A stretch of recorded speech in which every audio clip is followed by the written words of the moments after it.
Move on then to winter fuel, because the government reversed some of its position, having taken winter fuel allowance away from millions of pensioners. Nigel Farage says he would bring back that benefit in full for every pensioner. Will you? Well, he has to say how he's going to pay for these things. Nigel Farage says a lot of things, but like on my employment rights bill, he voted against it.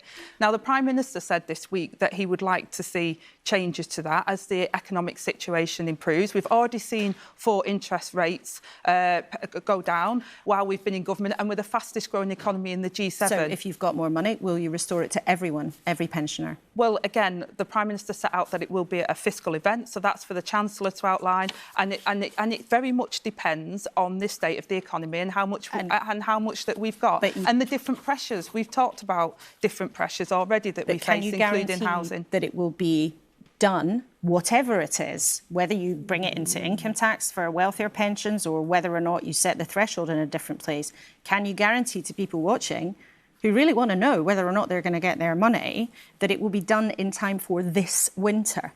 Well, on your programme, I can't guarantee that because it has to come through a fiscal event and the Chancellor. So you can't even guarantee that it'll be done in time for the winter. I mean, isn't this a bit cack-handed? Because we had for months Keir Starmer and Rachel Reeves and you sticking to that collective line, that discipline you were talking about, saying we're not going to change it, we're sticking to it, we're sticking to it.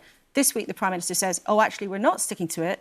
But we're not going to tell you for months who's going to get it back. Let me be clear. When it's going to happen. What we had to do to secure the finances of this country. When we took office, £22 billion black hole. My department was in the reserves for many of the key services. Councils were going bust. So we had to secure the economy. And that meant the original decision. Well, that meant difficult decisions. But then now the economy is showing signs of improvement. We've had the interest rates cuts. We're the fastest growing economy in the G7. The Prime Minister has indicated that he would like to see movement on this, but that is for the Chancellor as part of a fiscal event.